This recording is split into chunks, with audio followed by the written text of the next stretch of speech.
তো এটা বোঝার জন্য আমরা এখানে খুব চমৎকার সিনারি অ্যাড করছি, খেয়াল করো। কেউ একজন ঘন জঙ্গলের মধ্যে তাঁবু টানিয়ে তার পাশে ক্যাম্প ফায়ার জ্বালিয়ে সেখান থেকে নিজের উষ্ণতা বৃদ্ধির চেষ্টা করতেছে। তো এই যে লোকটা ঠান্ডা অনুভব করতেছে এবং ওই ঠান্ডাকে দূর করার জন্য আগুনের সংস্পর্শে এসে নিজের মধ্যে যে উষ্ণতাটা নিচ্ছে, ওই উষ্ণতাটাই হচ্ছে তাপ শক্তি। ক্লিয়ার? তো আমরা কি জানলাম? তাপ হলো এক প্রকার শক্তি যা ঠান্ডা বা গরমের অনুভূতি জাগায়। তারপর আমাদেরকে জানতে হবে তাপের এসআই একক। এসআই একক মানে হচ্ছে আন্তর্জাতিক একক। তাপের এসআই একক হচ্ছে কি? জুল, যেটাকে যে দ্বারা প্রকাশ করা হয়।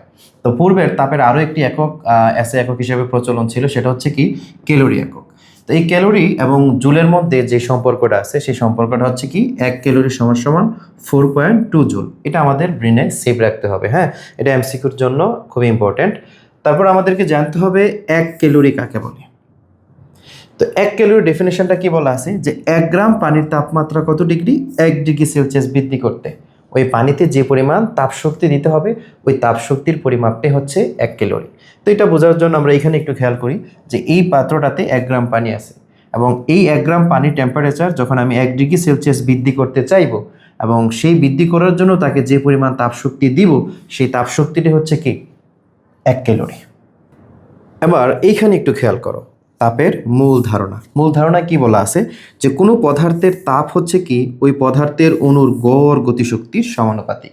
তো এই সম্পর্কটা এই জায়গায় বাংলায় বিবৃতি করে দেওয়া আছে যে কোনো বস্তুর মোট তাপের পরিমাণ এর মধ্যস্থিত অণুগুলোর গড় গতিশক্তির সমানুপাতিক।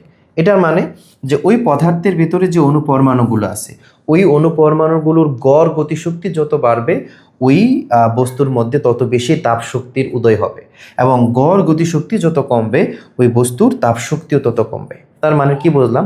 যে একটা পদার্থের তাপশক্তিটা আসতেছে মূলত ওই পদার্থের ভেতরে থাকা অণুগুলোর গতিশক্তি দিয়ে।